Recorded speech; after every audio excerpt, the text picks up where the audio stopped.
అంబేద్కర్ కోనసీమ జిల్లాలోని మొమ్మిడివరం ప్రాంతం మహాశివరాత్రి పర్వదిన శివనామస్మరణతో మారుమ్రోగింది.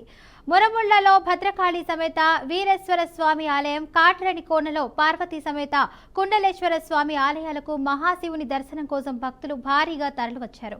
ఇక ఈ నేపథ్యంలోనే భక్తులకు ఎలాంటి ఇబ్బందులు తలెత్తకుండా అన్ని ఏర్పాట్లు కట్టుదిట్టం చేశామంటున్న అమలాపురం ఆర్టీఓ మాధవీలతతో మా ప్రతినిధి Kiran Kumar face to face.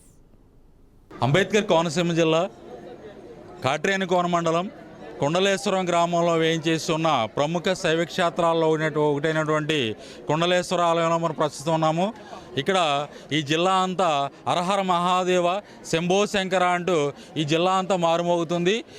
ఇక్కడ ఉన్నటువంటి ఈ శైవ క్షేత్రంలో ఉన్నటువంటి ప్రాముఖ్యత గురించి ఇక్కడ ఉన్నటువంటి మన ఆర్డీఓ గారైనటువంటి మాధవలత గారిని అడిగి తెలుసుకుందాం. మేడం గారు చెప్పండి, ఈ జిల్లాలో ఉన్నటువంటి మన డివిజన్లో ఉన్నటువంటి ఈ క్షేత్రాల్లో ఏర్పాట్లు ఎలా ఉన్నాయి ఈ మహాశివరాత్రి సందర్భంగా? మహాశివరాత్రికి మామూలుగానే కోనసీమలో భక్తులు ఎక్కువ అండి. సో శివరాత్రి టైంలో అరేంజ్మెంట్స్ అన్నీ కూడా already 15 days back collector sir meeting పెట్టి అందరికీ ఇన్స్ట్రక్షన్స్ ఇచ్చారు. మన డివిజన్లో అమలాపురం డివిజన్లో మెయిన్గా కుండలేశ్వర స్వామి లాస్ట్ టైం అంటే ఒక 70,000 ఎక్స్పెక్ట్ చేశారు. ఈసారి నియర్లీ 1 lakh పిలిగ్రిమ్స్ని ఎక్స్పెక్ట్ చేశారు. కాబట్టి ముందరగానే అన్ని లైన్ డిపార్ట్మెంట్స్తో కూడా మీటింగ్ కండక్ట్ చేయడం జరిగింది. ఎస్పెషల్లీ ఇక్కడ మెడికల్ అండ్ ఇక్కడ పుష్కర్ ఘాట్ ఉంది కాబట్టి స్పెషల్ ఇన్స్ట్రక్షన్స్ ఇవ్వడం జరిగింది. అండ్ ఆల్సో లాస్ట్ టైం కన్నా ఇక్కడ బోట్స్ అండ్ స్విమ్మర్స్ కూడా ఎక్స్ట్రా ఇంక్రీజ్ చేసాము. అండ్ ఈరోజు మొత్తం మార్నింగ్ 2:30 నుంచి అర్లీ అవర్స్ ఆఫ్ టుమారో వరకు 3 షిఫ్ట్ల వరకు అన్ని లైన్ డిపార్ట్మెంట్స్కి డ్యూటీ వేయడం జరిగింది. భక్తులకు ఎటువంటి సౌకర్యాలు ఏర్పాటు చేయడం జరిగింది మేడం? లాస్ట్ ఇయర్ తొక్కిసలాట జరిగిందని కొంచెం ఇక్కడ అపవాదం ఉంది. ఈసారి అంటే ఈ లైన్స్ అనేవి నెంబర్ ఆఫ్ ఈవో గారు లైన్స్ అన్నీ ఈసారి లాస్ట్ టైం కన్నా లైన్ ఇంక్రీజ్ చేసాము. లాస్ట్ టైం సింగిల్ లైన్ ఉండడం వల్ల ఇష్యూ వచ్చింది. 3 లైన్స్ ఇంక్రీజ్ చేసాము. డ్రింకింగ్ వాటర్ అండ్ ఆల్సో మెయిన్గా అన్నప్రసాదం కూడా ఇవ్వడం జరుగుతుంది.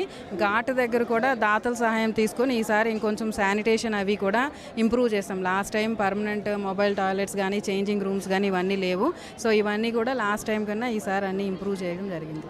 భక్తులు ఎంతమంది వచ్చే అవకాశాలు ఉన్నాయంటారు ఇక్కడికి? ఎక్స్పెక్టెడ్ వచ్చేసి 1 lakh అండి. Last time it was 70,000.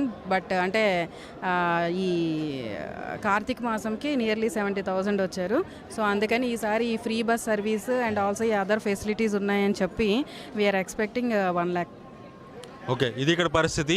ఇక్కడ ఉన్నటువంటి కుండలేశ్వర దేవాలయంలో ఉన్నటువంటి ఈ భక్తులందరూ కూడా చాలా భక్తి శ్రద్ధలతో అన్ని ఏర్పాట్లు చేస్తాము. మాధవలత గారు చెప్తున్నారు ఇక్కడ ఎటువంటి అసౌకర్యాలు జరగకుండా చాలా పకడ్బందీ ఏర్పాట్లు చేశామని చెప్తున్నారు.